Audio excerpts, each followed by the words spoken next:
Cost Accounting, Chapter 12. In Chapter 12, we talk about capital budgeting.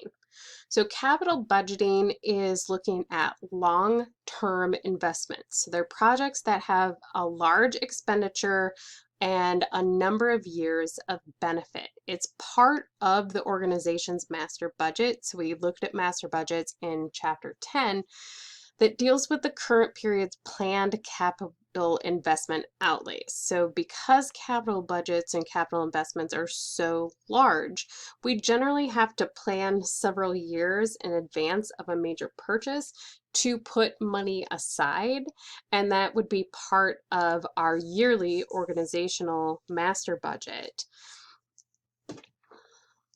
We have several definitions in this chapter, and the first several slides are just various definitions about capital budgeting and the types of projects that we look for. So projects whose cash flows are not affected by the cash flow of other projects are independent, and dependent are affected by the cash flows associated with other projects. Then we can have mutually exclusive projects, which means that the acceptance of one investment alternative has to happen before the acceptance of another one can. We have a strategic control system. When we monitor the progress of the organization in terms of accomplishing our strategic goals. We have a decision model that includes more than one decision criterion. So we probably have, does it match our strategy? Does it meet our required return on investment for large investments? Does it have a required payback period? There will be several different things that have to be checked off. It can't just be yes to one and then it's accepted. And then there could be a hierarchy process. So we could have qualitative and quantitative factors in the overall evaluation of the decision alternatives. We would have a post audit. So this is a review of our completed capital investment. When we look at the performance measures of were our costs met, both financial and non-financial?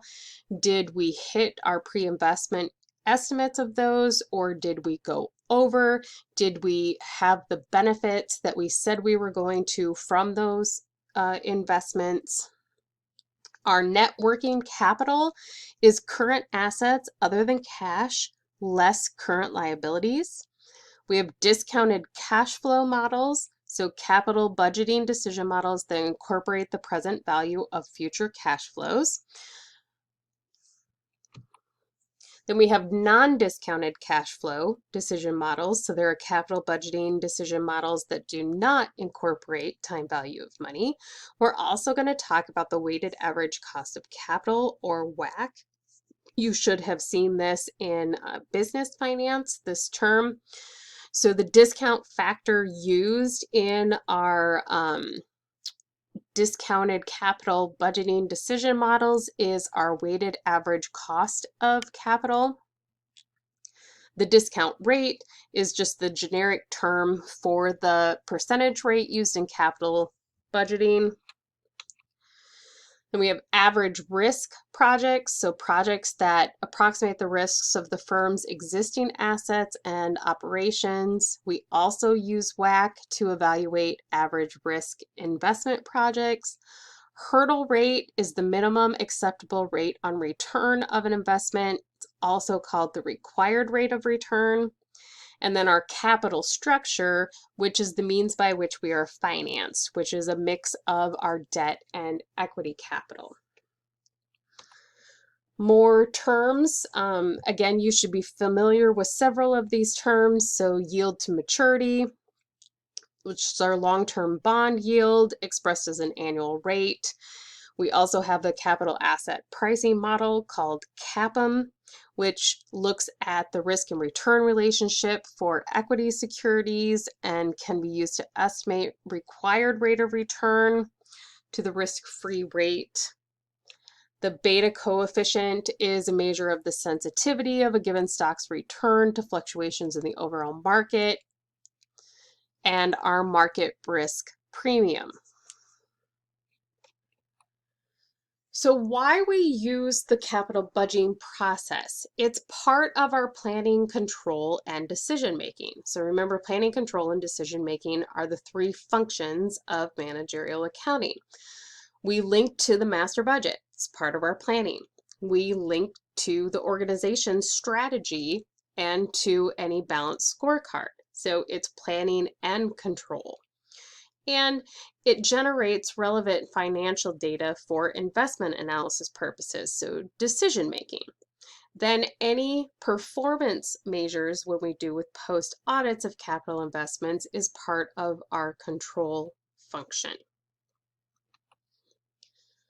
We need to look for our relevant cash flows for capital expenditure analysis. So we need to know at the project's initiation, what are our required outlays of cash, including any installation costs if we're looking at a piece of equipment? What are any incremental net working capital commitments? What is the cash flow associated with the investment tax credits? So we look at tax credits from depreciation is one of the tax credits that we look at. Then when we're operating with the project, what are the cash operating expenses? What are our additional net working capital requirements, if any, if we have operating cash inflows or outflows? And then at the end of the project, is there a disposal component built in? So do we have disposal from the investment that would give us money? Can we recapture any of our net working capital? So we're going to look at an example of a new investment decision. So we have a company that manufactures high pressure pipe for deep sea oil drilling. They're considering the purchase of a drilling machine that has a base cost of $465,000. Their incremental cash revenues per year of $1 million and incremental cash operating expenses per year of $733,333. They have an income tax rate of 40%.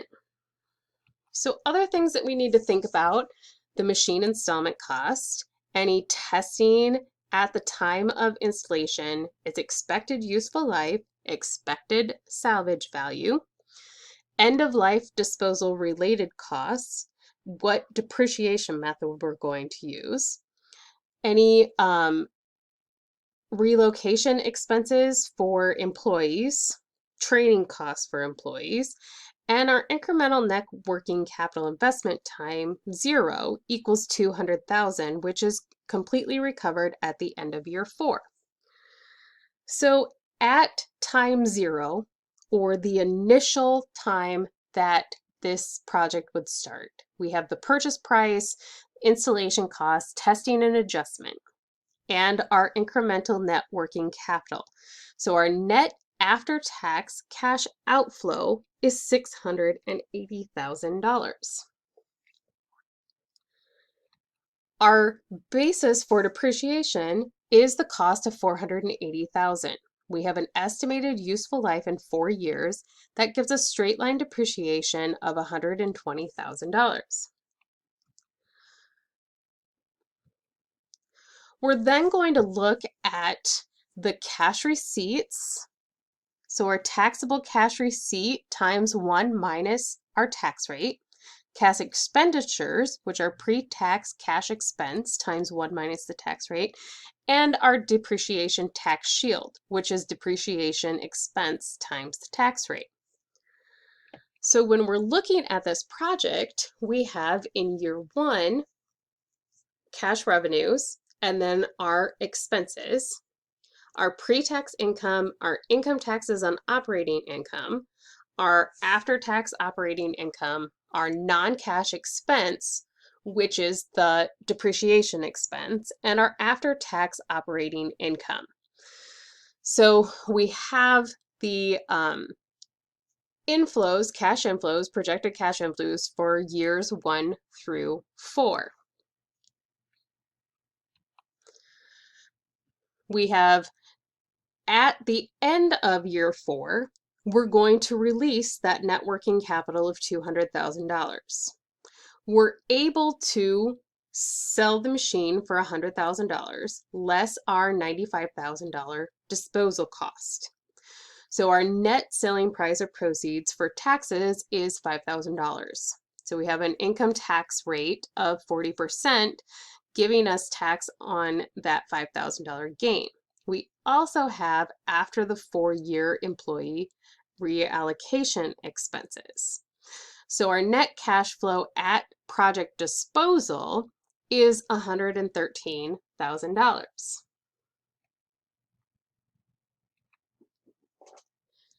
When we look at project disposal, when we're looking for the general model for determining net cash flows after tax, so we have our net book value, which is the original cost minus accumulated depreciation, our net proceeds, which is the selling price of the asset minus any disposal costs. If our proceeds are greater than net book value, we have a gain, and if they're less than book value, we have a loss. And we have our net proceeds minus gain times tax rate, or net proceeds plus loss times tax rate. So when we look at this project, we have a cash flow summary. We have our initial cash outlay in time 0, and our after-tax cash operating income for years 1, 2, 3, and 4, and then the net cash flow after tax at project disposal. So our net after-tax cash flows are negative $680,000 in time 0, and then $178,000 in year 1, $208,000 in year 2 and 3, and $321,000 in year 4. Other things that we have to think about are, is there inflation? What are our opportunity costs? What are our sunk costs? Do we have allocated overhead costs? Do we have expenses that we're going to generate? What kind of environmental impact might we have on our disposal costs?